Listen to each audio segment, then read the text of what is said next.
രാവിലെ 8 മണിയോടെ 9 ആനകളുടെ അകമ്പടിയോടെ വാമനമൂർത്തി മഹാബലി ആസ്ഥാനത്തേക്കെത്തി. മഹാബലിയെ എതിരേറ്റു. തുടർന്ന് വായിക്കുരവിയുടെയും കൈക്കൊട്ടിപ്പാട്ടിന്റെയും അകമ്പടിയോടെ മഹാബലിയുടെ ഇഷ്ടദേവനായ ശിവന്റെ അമ്പലത്തിലേക്ക് ആനയിച്ചു. അവിടെ നിന്ന് വാമനമൂർത്തി ക്ഷേത്രത്തിലേക്കെത്തി. തുടർന്ന് 11 മണിയോടെ ഓണസദ്യ ആരംഭിച്ചു. നിലവിളക്ക് തെളിച്ച് തൂശനിലയിൽ ഗണപതിക്കും മഹാബലിക്കും സദ്യ വിളമ്പി. മന്ത്രി പി രാജീവ്, ബെന്നി ബെഹനാൻ MP, തദ്ദേശഭരണ സ്ഥാപനങ്ങളുടെ നേതൃത്വം വഹിക്കുന്നവർ തുടങ്ങി സാമൂഹ്യ രാഷ്ട്രീയ സാംസ്കാരിക രംഗത്തെ പ്രമുഖർ ചേർന്നാണ് ഓണസദ്യ വിളമ്പിയത്.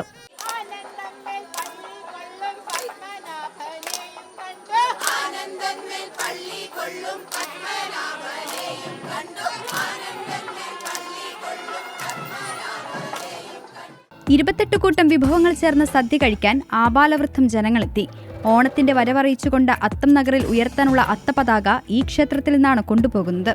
അന്നു മുതൽ ആരംഭിക്കുന്ന ആഘോഷമാണ് ഇന്ന് തിരുവോണ രാത്രിയോടെ സമാപിക്കുന്നത്. ന്യൂസ് മലയാളം, കൊച്ചി.